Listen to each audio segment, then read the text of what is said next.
as Oscar De La Hoya called it. A little known trivia fact, when Oscar signed his pro contract and he moved his parents out of the East LA area into a nicer home, it was in the city of Montebello. And well, look who's here. Montebello, but Triple G been to Montebello? Well, no, he does Montebello style, though. He's Montebello adjacent. His manager, or his trainer, Abel Sanchez, grew up in West Covina when there were still orange and apple orchards out there. And here he is, Seven Nation Army. You don't hear that just at USC games. No, that is Triple G walking in. Always with a smile. Steve, look at that. What's behind him? What's behind him? Oh, those are belts. Those are belts, and obviously those matter. And I wonder how Gennady Golovkin's going to react to this week. This is his first fight in Las Vegas. He's never actually been through this process. There's going to be a lot of media demands. He's never done a grand arrival. Again, this is one of those intangibles. He's now on the very biggest stage in boxing.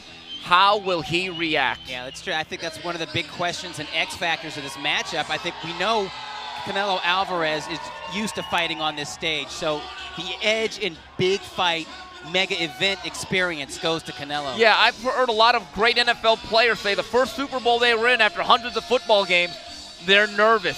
I don't see why he wouldn't be going through the same thing. He sold out Madison Square Garden. He has, but you know what? This is now really the biggest event he's ever been in by far. I'm just telling you, there is a difference. They weren't doing grand arrivals on a Tuesday with Bethel Durant, Steve Kim, and Doug Fisher. No. Welcome to the big time, Gennady Golovkin.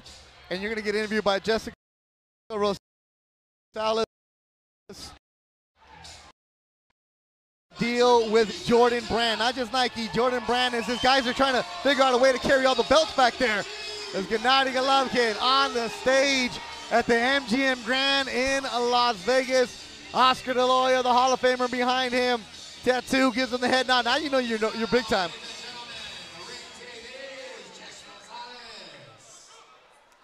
Lost over here. There's a lot of action that's happening up on stage. Gennady, there's people that are here for you. Anything you want to say to everyone that came out and has been here all morning. And you guys, don't be shy. You can make some noise for him. Yeah. Good afternoon, everybody. Just I'm very happy to come back to Vegas. Right. And so being here in Las Vegas, a big card coming up on Saturday. How do you feel right now? It's just the start of the week. We still have a couple days to go, but the fight is just around the corner. I feel great. I feel great. Just a couple days for big day on September 16th. And of course, Canelo will be your opponent in that ring, someone who you have been waiting a very long time to face. Why has this fight been so important to you? It's very important, not just for me, for boxing, for sport. Right now, we have biggest fight for boxing. You know, this is amazing. And of course, we hear the fans. We hear some Triple G. We hear some fans saying Canelo. Do you think you're going to convert some of those Canelo fans into Triple G fans come Saturday night? Of course, this is boxing fans. This is true boxing fans. I respect all fans. So what do you think is going to be the key to victory on Saturday? You know, who number one, he's win. Who better, he's win. Just, I believe by myself. So we will see who's number one on Saturday night. One more time, guys. Triple G, Gennady Golovkin.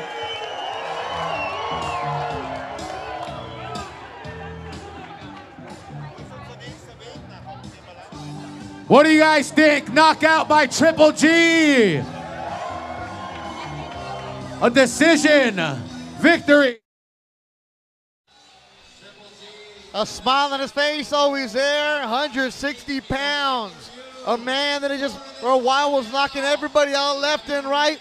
People were avoiding him. They said they wouldn't, but then they would offer it up and, oh, nah. Canelo. Some people said he was going to avoid him.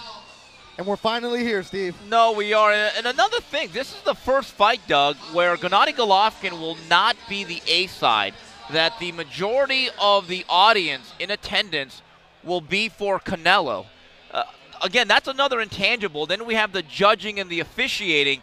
In Las Vegas, they have a reputation, whether it's deserved or not. They follow the money. Absolutely. They generally will give the benefit of the doubt to the A-side fighter, the star fighter, the house fighter, the popular fighter, the fighter with the more upside. Yeah. You know, I can go on, and there's a lot of examples of that.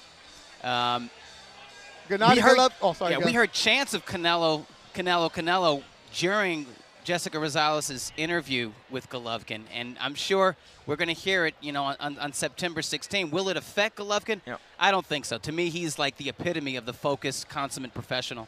Gennady Головкин, you even see Mexican flags that have Gennady Головkin's name on it. He is right now being interviewed by HBO, Triple G, Gennady Головkin. Y saludo a Paulo Andres, mirándonos desde Barranquilla, Colombia. So it's not just Montebello that loves you. Paulo loves you in Barranquilla, Steve. Well, I am worldwide. I am worldwide. El Señor worldwide.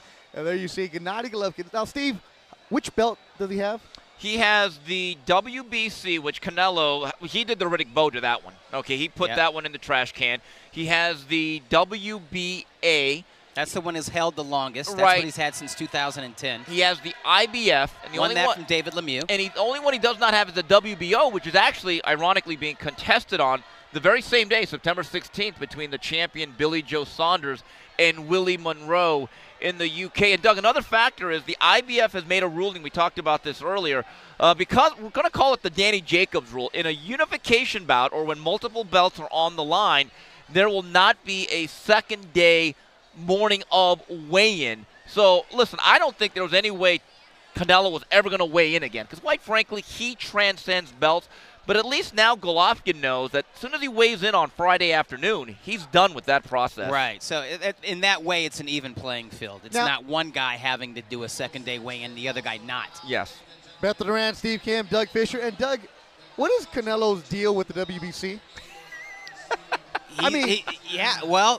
They are on his crap list, to put it one way. And he's not the first notable Mexican fighter to have a beef with the WBC. As Steve Kim can tell you, for years, Marco Antonio Barrera had a beef with the president of the WBC, Jose Suleiman, and that sanctioning organization, and would not fight for that belt because he felt that he had been slighted by that organization earlier on in his career. Back when he was fighting at 115 pounds, they didn't rank him or they didn't make him a mandatory, and he held a grudge.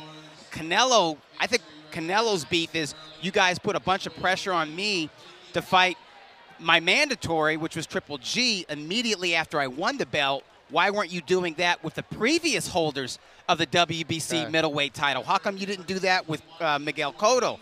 How come you didn't do that with Sergio Martinez? How come all of a sudden I get the belt and I got to defend it right away? Well, Doug, what's that line from that movie Roadhouse? Nobody puts Canelo in a corner. I mean, when it's all said and done, it's true. Canelo is the type of guy that can set his own rules because economically he's a driver. He's one of the very few fighters that is bigger than the sanctioning organization. There's no doubt about that. I'm not trying to stir it up here. It just seems like the last couple fights, all I hear is Canelo versus WBC, and it's like he's against them, but then again, he's not fighting for their belt. So I'm just trying to get to the root of it, and now I kind of get it. So it goes back deep. As Constantino Garcia would ever take this picture, we go back to working right now, as Canelo Alvarez is the only one who's going to make his way into the Las Vegas MGM Grand. So right now, Triple G is doing the step and repeat. He did the Jessica Rosales interview. He did the HBO. There he just did the ESPN with Claudia Trejos. There you see Abel Sanchez, his trainer, and then through security providing great signage for him. Now he's about to do El Zar. He's doing Azteca TV. This lets you know that Triple G is big time. And, we talked about Canelo's fans.